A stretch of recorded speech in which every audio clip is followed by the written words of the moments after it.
A blessed day to you, all my sports to the bone people. Welcome back to another video, my people. Yes, man. So in this one, we're gonna be talking some cricket. Earlier this morning, I did a video just covering some of the highs and lows of round 6 in the West Indies Championship. So what I want to do in this one is to zoom in on the top 5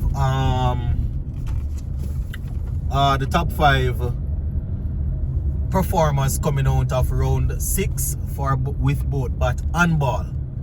So give a listening ear and let me know what you all think. Plus we're also going to be talking about Hetmyer and Powell, who, you know, they were in the middle the other day batting for Rajasthan Royals, and Powell spoke about a few things that he said to Hetmyer, and you know, these are stuff that we think can help West Indies when it comes on to our T20 World Cup dream. So give a listening ear and let me know what you all think on that one. So let's just start with the Powell Hetmyer story, then I will go into the other stuff. So Powell did an interview after the Rajasthan Royals victory a couple days ago, and he was saying that, you know, he was asked about him not getting a lot of playing time, and he was saying that he himself is a good player. So if he is not getting game time, then it means that his team is doing well, and it's, you know, important for the team to do well. So he was saying that he's a good player, and the fact that he's not getting game minutes or getting time out there means that the team is doing well. He also spoke about Hetmyer in that little partnership that he had with him, saying that, you know, he was telling Hetmyer that when they hit the ball in the outfield, they should run as hard as possible, try and get the singles and the twos, because, you know, they are West Indians and the boundaries will come. They will hit boundaries. So they just need to run the singles as hard as possible when they hit the ball in the outfield. And that is something, that is the mindset that I want them to have, you know, when it comes on to our actual international team. You understand? One thing I will say, Powell is not one of those guys that is guilty of not wanting to run singles. You know, Hetmyer, the same thing. When the ball is played in the outfield, you know, those two guys will definitely run, you know. But our thing is not about fitness. Our thing is about them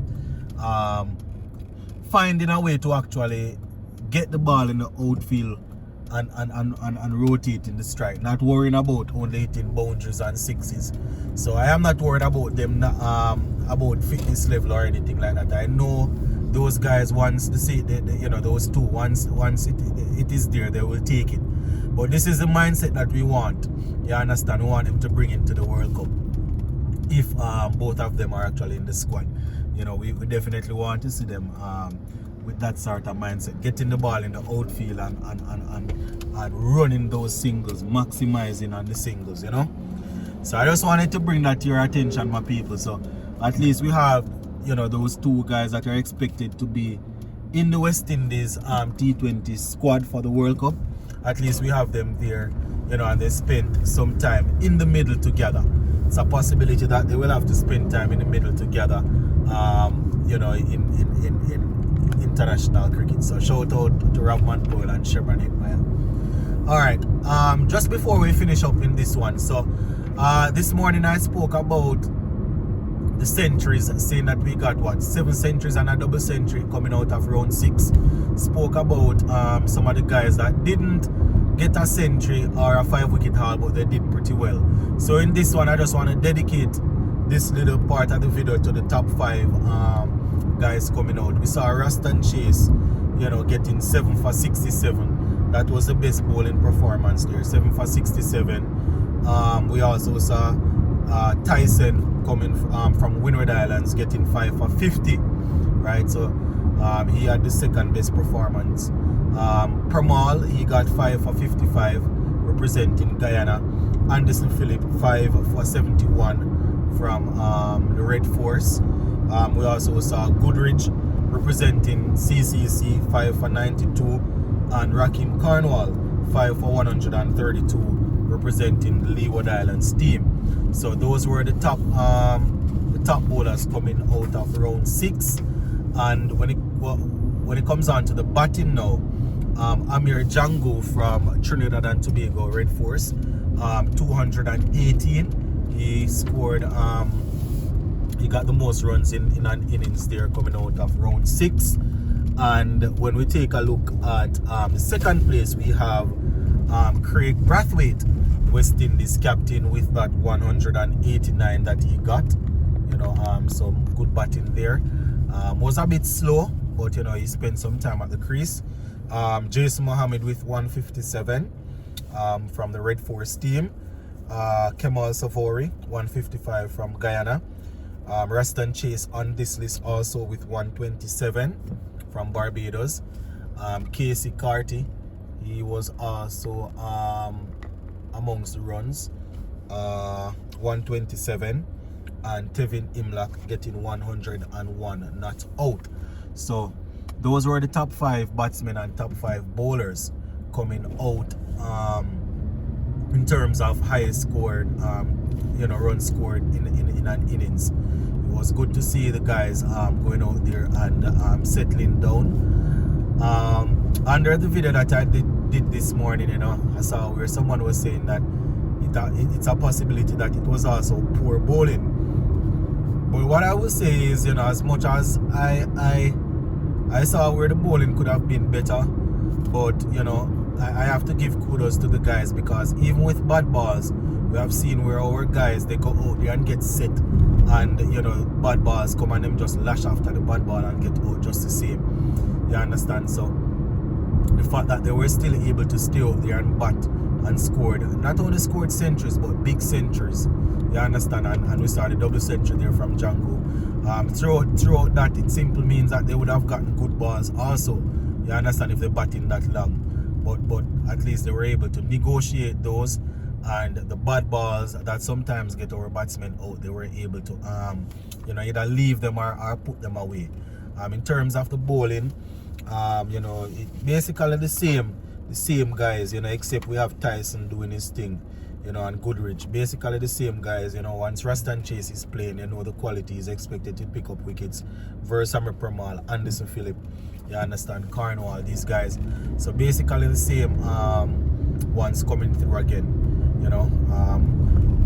We still don't see a lot of the established test players dominating, but at least we see a couple of them that we know will be in the conversation doing well. You understand? Amir Django, wicket-keeper batsman, he has been scoring runs of late. So it's good. It's good because it's always important to have. It's always good to have healthy competition in this. Where the selectors can look at. We know Joshua De Silva is our wicket-keeper right now, and he is firmly put.